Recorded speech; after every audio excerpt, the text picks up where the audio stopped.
Mickey says, how will you regulate the banking sector as a tough leader?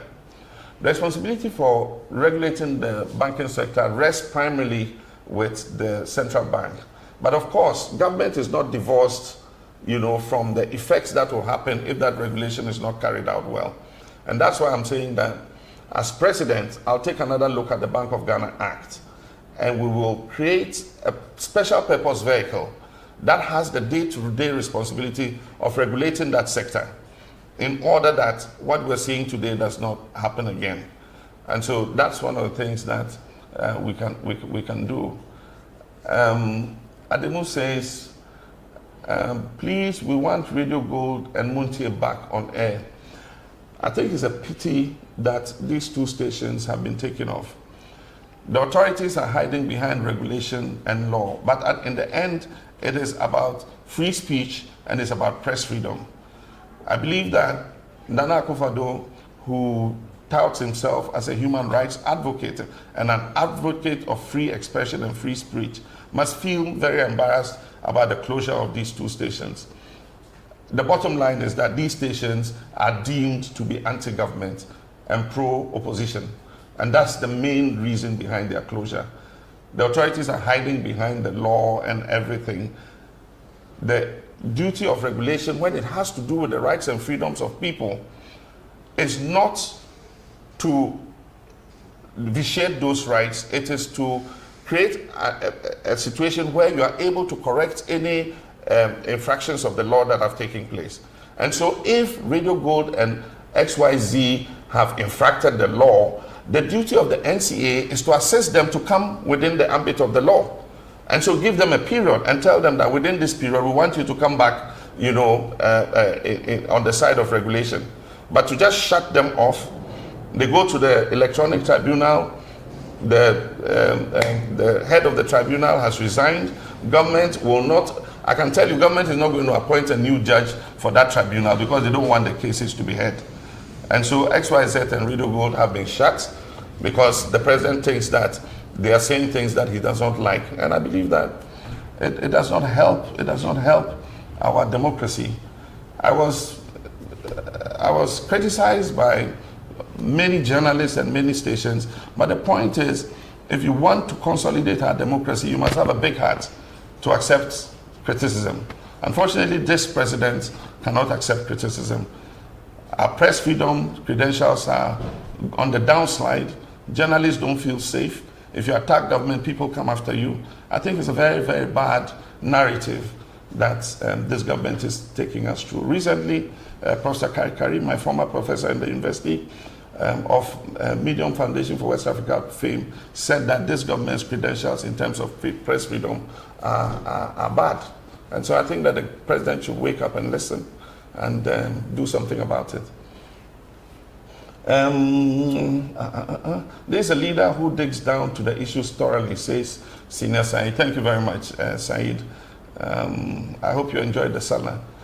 Faculty Mane says, do you mean your policies are still not ready? Well, what happens is, for every election, we put our policies before the people. And we do it in the form of a manifesto. I must tell you that we have policy working groups that are working to come out with the manifesto that we'll present to Ghanaians. I'm working closely with them, and so I know what work is ongoing, and I know many of the policies that are coming up. As I go around the country, I talk about them. Recently, when I was at the Ghana, Union of Technical Students, I talked about free SHS, I talked about technical and vocational education. And so, yes, I'm on top of the policies, but we'll put it together and present it to Ghanaians as a comprehensive policy document in all sectors when we present our manifesto to the people of Ghana for the 2020 elections. Dumevi George Wilson says, thank you for this initiative, Mr. President. You should do this often.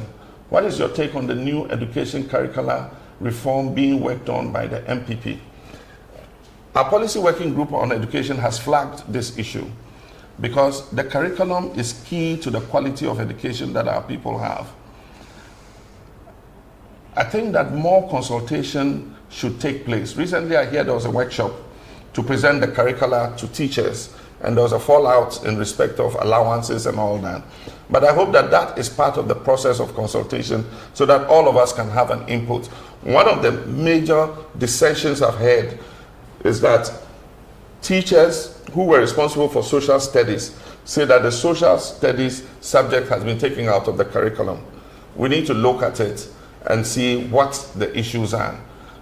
There are also changes in some of the syllabi that try to reform the history of our country. I think that these are things that all of us must look at, and there must be public engagement so that we know what our children are learning in school and to make sure that they'll come out to be dignified and responsible citizens of our country. Let's see who's next. Prosper Mensah asks, the Vice President Baumia has consistently been uncivil when talking about you, but you never respond. Are you going to remain silent for him to deride you? I've been in politics or in public service since 1996, and that is almost 23 years ago. I believe that we must always be responsible in our discourse and that we must be civil in the way we address each other. And so I'm not a person who will go deriding anybody. I try to maintain the discourse at a level where people will listen and the discerning Ghanaians can make a choice. And so it doesn't matter who is uncivil to me or who abuses me or who throws insults at me. I know he calls me the incompetent one or something like that, but it doesn't really bother me. I think that the people of Ghana are discerning and they can tell, you know, I mean, the contribution that I've made to our public service since I've been in politics. I'll continue to respond as civilly and courteously as possible. And I think that it's for all politicians to learn. Politics need not be dirty. We can play politics at a level that allows people who have the competence to come into it. It's when it descends into insults that makes people who have the capacity to come and help run our public services want to stay away from politics. And so let's make it clean so that everybody can come in and participate. Who's next? Koji Klo Nene. You had far-reaching policies, but unfortunately, it wasn't broken down for it to resonate. Yeah, you are more sincere in my opinion. Yes, Koji, the thing is, that has been one of the major difficulties of public service. When you lead a country, you have a vision and you come out with policies that will help you attain that vision. How to communicate that vision is one of the major difficulties that governments face.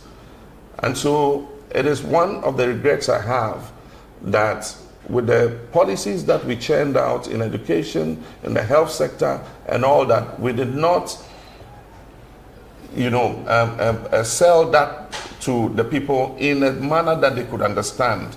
And so people could see hospitals being built, but they did not understand the policy driving, bringing health to your doorsteps, which was the policy that we're carrying out. And so I think the next time we will improve government communication so that people can at every step of the way know what government is trying to implement. Thank you very much for that.